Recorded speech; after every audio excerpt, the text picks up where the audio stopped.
Thank you, Chris, and welcome to Channel Infrastructure's 2024 Annual Shareholder Meeting. My name is James Miller, and I'm the Chair of the Channel Infrastructure Board. I'm pleased to confirm we have a quorum of shareholders, and I declare the 2024 Annual Shareholder Meeting open. On behalf of your directors, the CEO, and all our people at Channel Infrastructure, I extend a warm welcome to you either here with us or online. Moving on to today's agenda.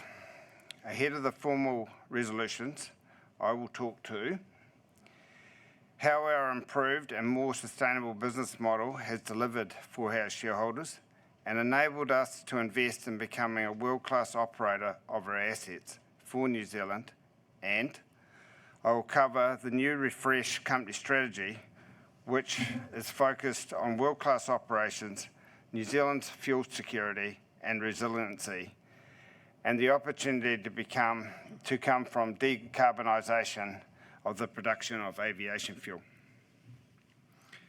Rob will then speak to the successful execution of our 2023 priorities, the critical role we play in keeping New Zealand moving, and the future of the business. He will also provide an operational update on the first quarter of this year. After that, we'll move on to voting and resolutions. Voting online is now open, and the shareholders attending online may cast their vote at any time until I close the voting later in the meeting. I want to acknowledge that there are a number of people in person today that are passionate about certain issues. We welcome such engagement with the company and appreciate you being here today to advocate your perspectives. There will be ample opportunity to have questions answered at the appropriate time, and so I'd appreciate everyone being respectful throughout the meeting. Shareholders will have two opportunities to ask questions. The first opportunity will come when we discuss the resolutions in the notice of meeting, and the second will come at the end, where shareholders will be welcome to ask general questions. Following a discussion on general business, which we anticipate concluding around 3:30, we'll invite shareholders to join the board and management for further discussion over refreshments. Joining us here in person today are my fellow Channel Infrastructure directors. Vanessa Stoddart, just waved up. Felicity Underhill, Andrew Brewer, Andrew Holmes, Anna Malloy, and Paul Zealand. In the past few years, as our business has gone through transition, your board has also been going through a planned period of succession and renewal. This has been done to ensure we have the skills and experience at a governance level to help take the company forward. Late last year, we farewelled Lindis Jones from the board. I want to pay tribute to Lindis's 6 years of service to the company. He brought significant insights into the downstream fuels industry in New Zealand. I would also like to acknowledge outgoing director Lucy Nason, who also departs the board today. I want to thank Lucy for her outstanding contribution over 3 years of service to the board.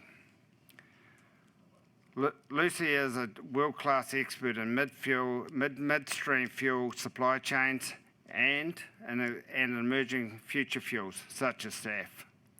We've all benefited from her wisdom, and we thank her for her generosity of support to the Channel team. Lucy has been appointed BP's Country Manager of Australia, and we wish her well for this next step in her career. At the same time, the board has recently appointed Felicity Underhill and Andrew Brewer, both who bring significant experience in areas of strategic importance to the company. Felicity joined the board in March and brings world-class expertise in emerging future fuels such as SAF. As we farewell Lucy, we are delighted to gain the benefit of Felicity's extensive industry experience.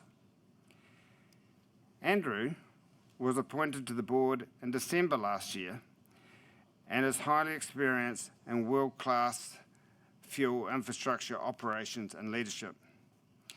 Shareholders may not be aware, but Andrew holds a deep connection to our company. Andrew was our Chief Operating Officer during 2020, and I think it is fair to say that he is instrumental in developing the company's immediate response to the COVID-19 challenge. He worked to ensure we could continue to safely operate our high-hazard site in the face of an overnight collapse in fuel demand in New Zealand. Drawing on his extensive experience within the industry, Andrew led the development of a unique approach involving the cyclical mode of refinery operations. This operating strategy gave us time to work through the impacts of the nationwide lockdown. Refinery equipment is not designed to be regularly cycled on and off, and to do so safely is an extremely complex task. Faced with the unprecedented situation, we had to respond quickly to reduce fuel production. Andrew's calm leadership and deep fuel sector and refinery experience meant we were able to develop this unique approach. In simple terms, this allowed us to alternate the refinery operation mode in order to reduce fuel production. Andrew's approach ensured the safety of our people, while maintaining the safety and integrity of the refining plant and equipment. We're delighted to have Andrew's expertise back within the company and now on the board. Both Andrew and Felicity will be subject to re-election by shareholders later in the meeting. To ensure an effective board, there has to be a balance of independent skills, knowledge, experience, and perspectives. These are set out in Channel Board's skills matrix aligned to our company strategy. Following the planned board's transition, we have a board size of 7, which we believe is the right size for our company. 6 out of 7 directors are now deemed independent, up from 4 out of 7 in 2019. An excellent balance of skills and experience providing sufficient oversight across the company's activities, and an impressive combined total of more than 100 years of experience in the refining, fuel terminals, oil and gas, and fuel supply chain sectors. We have the right board to support our management team to drive our strategy forward. Today, we're also joined by our CEO, Rob Buchanan, and the members of our management team, as well as representatives from our external auditors, Ernst & Young, legal advisors, Minter Ellison, and the share registrar, Computershare. The transition to the import terminal model has improved total shareholder returns. If we look back to the period immediately prior to the strategic review, when we were New Zealand Refining Company, the business was under significant pressure. The cost of maintaining our assets had increased as we were trying to operate a subscale facility. This was relative to newer, larger offshore refineries able to operate more efficiently. At the same time, refining margins continued to fluctuate and our overall returns continued to decline. In response to the challenging environment and with the additional challenges presented by the COVID-19 operating environment, the board needed to find a new way forward for the company. And as many as you'll know, we took 18 months to work through our options. We consulted widely, publicly, and in detail. with all those who would be impacted by any change.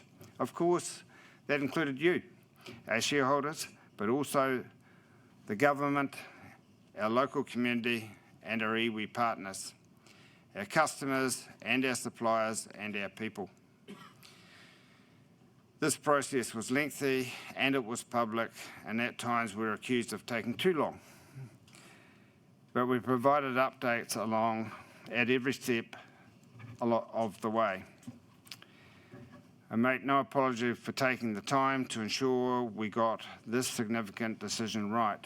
We're committed to ensuring that we could deliver a change that would be just and fair for those most affected, in particular our people.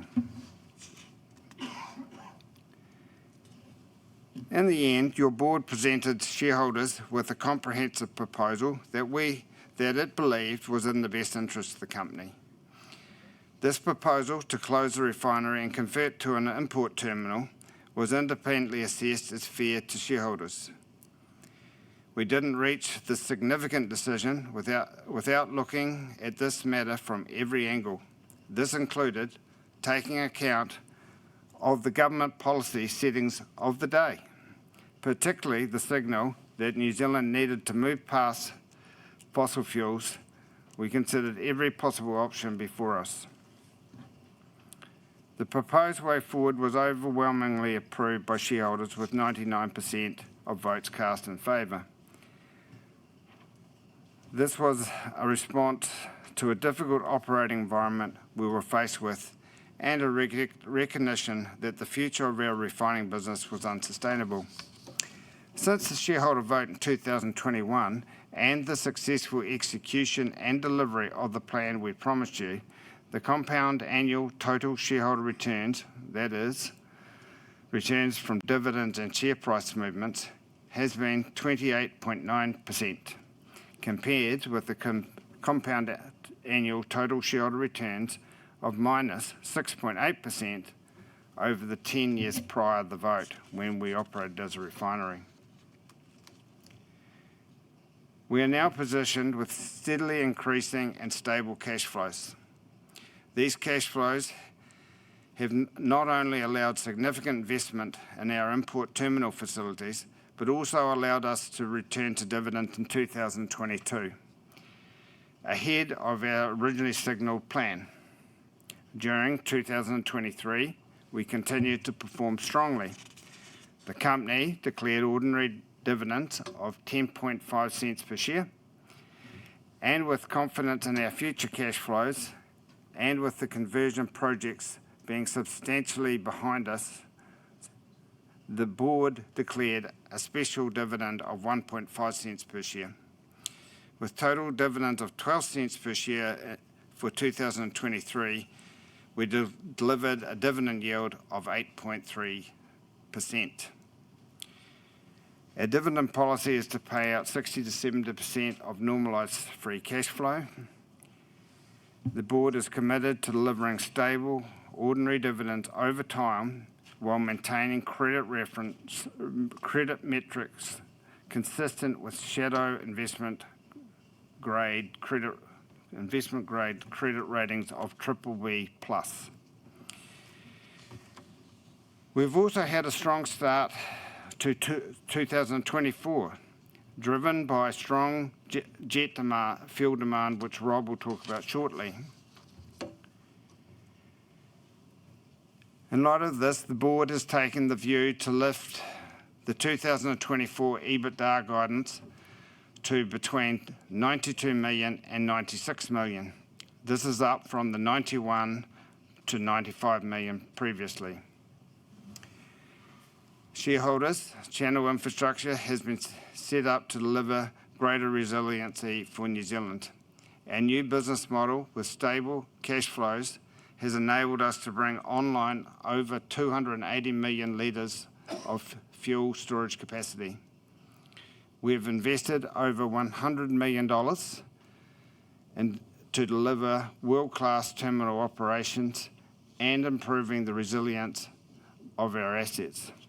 This includes the conversion of 100 million litres of additional storage since conversion, and investing in improving bunds and firefighting systems. It is imperative that New Zealand's import supply chain is secure and reliable. Here you can see just some of the figures which demonstrate the impact that our business has had on supporting our customers to increase the resilience of the supply chains, which we believe this is good for New Zealand. We welcome the recent government announcements about investigating fuel security in New Zealand, and we are already working with the government in support of this. Given the strategic importance of fuels to keeping New Zealand moving, it is right that the government assesses its nationwide policy in this space. And because we don't own the fuel that is imported through Marsden Point, we continue to look for opportunities to assist our customers with their supply chain resilience. This includes opportunities that would allow us to repurpose the approximately 400 million litres of unutilised storage capacity we have at Marsden Point. Having substantially completed the import terminal conversion and private storage projects this year, the board felt that 2023 was the right time to relook at our strategy. The strategy refresh was driven around the need to ensure we could deliver the vision that your board has for the future of the company. We are clear the vision is to be a partner of choice so that we can play a broader role in New Zealand's energy supply chain. We must become a world-class operator. This is critical to improving our credentials and opening the door for further new and exciting opportunities. And secondly, we have developed a sophisticated understanding of the expected future fuel demand, including renewable fuel. It is our intention for Channel to play its part in supporting this transition. I'll now hand over to Rob to talk how we'll deliver on the strategy and to reflect on the past year.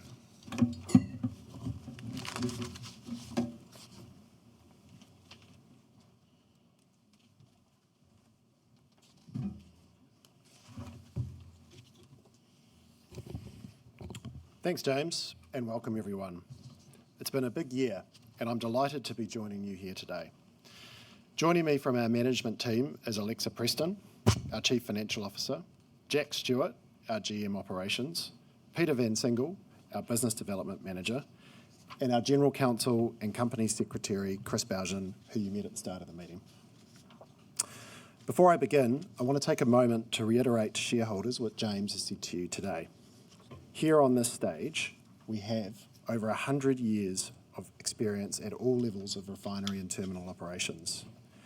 It is no exaggeration to say that the group of people who make up our board are the very people you would choose to run a refinery business if you were starting again from scratch. Refining was our core business. I know I speak for the staff, past and present, as well as past board members, when I say that we were disappointed for our people and our community that we couldn't make the refining business model work. I watched the lengthy consultation process play out, and I knew many of those who were involved. I know I speak for them when I say that everyone worked incredibly hard to try and find a way to make that business model stack up. This decision, which I know the team agonised over, given its significance, was simply a reflection of the lack of a commercially viable model future as a refinery. It would have been irresponsible for our company to have remained as it was. So with that said, and the support of 99% of our shareholders who voted to close down the refinery, over the past 2 years, our focus has been on delivering on the very clear instruction we received from our shareholders to convert our operations and establish our company on a more sustainable footing. This has enabled us, in turn, to invest in projects which are not only good for the company, but also good for New Zealand, such as increased fuel storage and safer, more innovative processes and equipment. I'll have a bit more to say on this in a moment. I'm proud of all the team have achieved in 2023. It was a year of execution and a year of delivery. Shareholders will be familiar with the company's 2023 priorities, and I'm pleased to report we have achieved them all. This is due to the hard work and dedication of the entire Channel Infrastructure team, and I really want to pay tribute to their efforts. With our company-wide focus on safe, reliable and cost-efficient operations, we now have our long-term asset management plan in place. In 2023, we conducted a review of site safety and introduced a new site safety culture program. The refinery decommissioning is now complete, and we came in within budget and on time. Our wider site conversion project is now substantially complete as well. Work with our customers on fuel resilience continued, and I'm proud of our efforts with the increase in fuel storage tanks brought online last year. In support of the government's wider ambitions for a secure diesel supply chain, we submitted to the government's onshore diesel storage tender, and we continue to work with customers in respect of other supply chain enhancement and storage opportunities. We made good progress on our growth opportunities, which I'll discuss in more detail shortly, and James has already spoken to our shareholder returns and the new business model, which has enabled our investment in resiliency. 2023 was our first full financial year of operation as an import terminal, with 2022 only including 9 months of import terminal operations. We delivered a strong set of results at the top end of our guidance range. Revenue of $130.7 million, with terminal fees exceeding take-or-pay levels and private storage revenue increasing. EBITDA of $87.2 million and normalised free cash flow of $61.8 million, representing a free cash flow yield of 11.3% and an EBITDA to free cash flow conversion of 71%. And a total 2023 dividend of 12 cents per share, including a 1.5 cent per share special dividend, which represents a dividend yield of 8.3%. The 2023 special dividend reflected that the conversion project is now substantially complete, and we are confident that we can manage the rest of the terminal upgrades within our existing conversion budget.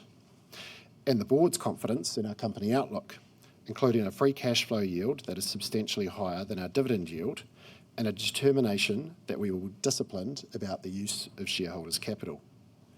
Lastly, we needed to make sure that we balance the quantum of the special dividend against the developing pipeline of growth opportunities, which have strong returns, and our desire to invest in supply chain resilience in New Zealand. This strong financial position has enabled us to undertake important work to bring our terminal up to world-class standard, which I will discuss in more detail shortly. Looking at all the work that has been undertaken on the permanent refinery decommissioning, I can report that the team at Marsden Point has completed this project safely and to plan. We have spent $169 million on this important work to date to deliver the clear instruction of our shareholders to safely close down the refinery and convert our operations.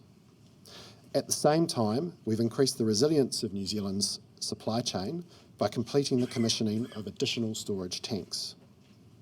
The conversion project was a multi-year infrastructure project with an initial budget set back in 2021, and we anticipate its completion within the upper end of the original budget. This was achieved despite a pandemic, supply and labour shortages, major weather events, and a high inflation environment. This is a significant achievement that we are very proud of and underlines our capabilities delivering major and complex infrastructure projects and as a critical infrastructure provider. The remaining terminal upgrade and private storage conversion is also largely complete, with the firefighting upgrades expected to be completed this year and the bund upgrade work expected to continue till 2027. Alongside this, the refinery workforce transition is complete, with 100% of employees who left the business and wanted a new role elsewhere being supported into new opportunities, jobs or retraining. In September, we successfully completed the commissioning of an additional 45 million litres of private jet fuel storage at Marsden Point, which has more than doubled our on-site jet fuel storage. This significantly adds to New Zealand's overall jet fuel resilience at a time when we are seeing air travel demand, and therefore jet fuel demand, return sharply. In our first full year of operations as New Zealand's largest fuel import terminal, we successfully received and discharged 70 import shipments and delivered 3.4 billion litres of fuel to Auckland and Northland. This was ahead of the fuel demand outlook that we provided to shareholders at the beginning of 2023, driven by stable diesel and petrol volumes and a continuing strong recovery in jet fuel demand. We're now seeing fuel volumes overall approaching pre-COVID levels, with aviation demand reaching 96% of pre-COVID demand. 2 weeks ago, we released our Q1 operating update, which confirms terminal and pipeline throughput remains ahead of the advisory fuel outlook, with over 920 million litres of fuel delivered on 17 import shipments. The increased throughput continues to be driven by a strong aviation demand recovery, with jet fuel throughput up around 38% on the previous corresponding period. Supporting a resilient supply chain today and tomorrow is critical to all that we do at Channel, and a core part of our work is making sure we are equipped and ready to do that as the fuel demand profile changes. This is a graphic that shareholders will be familiar with. It is the past fuel throughput at Marsden Point indicated in grey, and advisory's demand outlook into the future. Today, I want to draw shareholders' attention to the back end of this graphic, where we see what is expected to happen to the mix of fuels consumed in New Zealand out to 2050. We expect diesel demand, which is in green, to remain strong over the medium term, given how critical this is to New Zealand's heavy industry and that diesel is harder to abate. Petrol, however, which is the light blue line, clearly tails off to very low future volumes. While there has been commentary recently that the adoption of electric vehicles is slowing in New Zealand, the trajectory over the longer term remains the same, and we expect the petrol market to be the fastest to transition to alternative fuels. By 2050, we expect that petrol will make up only around 1% of total throughput. As many shareholders will know, a typical oil refinery is not able to produce only one type of fuel. It is an all or nothing facility, and that means that even if, by 2050, we only had a market to make jet fuel as a refinery, without substantial further investment in new processing capabilities, you would still be making petrol and diesel as well. Ultimately, if we were refining fuels at Marsden Point in 2050, our customers would then be faced with having to sell the surplus petrol and diesel back onto the global marketplace at a significant discount and at a time when it's expected that there would be an oversupply of petrol in the world. The final point I would make on this is that when our facility was operating as a refinery, we were never configured to produce products solely from oil extracted here in New Zealand, and there was never adequate domestic crude sources to meet the country's fuel demand. So the country was always reliant on importing crude to fuel the refinery, creating a single point of failure risk. Today, our customers import a range of refined product from a range of refineries around the world, providing more flexible options for sourcing product to meet the country's changing fuel demand whenever it is in New Zealand. Shareholders, this brings me to the opportunities for our business in the aviation sector. While land transport is already well on the path towards decarbonisation, the aviation sector still has a long way to go to transition to lower carbon fuel solutions, and this presents a really exciting growth opportunity for us. Liquid sustainable aviation fuel is emerging as the most technically viable way to bring down aviation emissions for medium to long haul travel. You may have seen the comments from Air New Zealand Chair, Dame Therese Walsh, just 2 weeks ago, calling on companies to go faster and further to increase the global supply of SAF to support the decarbonisation of aviation. Others around the world are saying the same thing. We have a partnership with Fortescue underway to investigate the feasibility of creating and refining sustainable aviation fuel, or SAF, at Marsden Point. This mock-up of Marsden Point shows you just how well suited we are to support a facility like this in New Zealand, with our surplus land that is already consented for heavy industrial uses, the industrial electricity and gas connections we have, surplus tanks to store product, and the critical pipeline to Auckland and onto the airport. While we're in the early stages of assessing the feasibility of this project, it is exciting that we are at the forefront of an emerging global industry.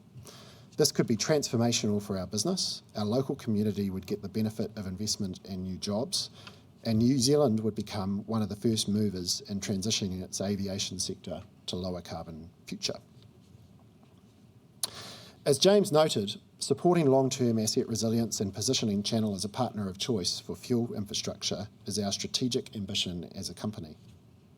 Delivering world-class operations is critical to unlocking this growth strategy. World-class recognises that our customers operate globally and interact with terminal businesses all over the world, so they know what good looks like. In under 2 years of operation as an import terminal, and due to the stability of our new business model, we have already made good progress towards achieving a world-class operating standard, lifting our customer focus and focusing on operational discipline.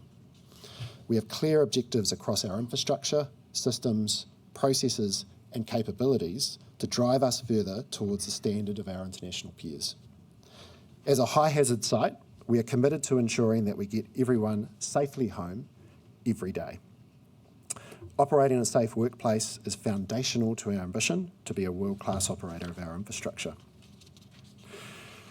We are really proud of our efforts at site to deliver on the clear instructions of our shareholders to convert our operations to this new model and invest in facilities that are adding to New Zealand's overall supply chain resilience. Rather than tell you about it, I'd like to pause now and show you a quick video from site which demonstrates the world-class facilities that we have been investing in at Marsden Point.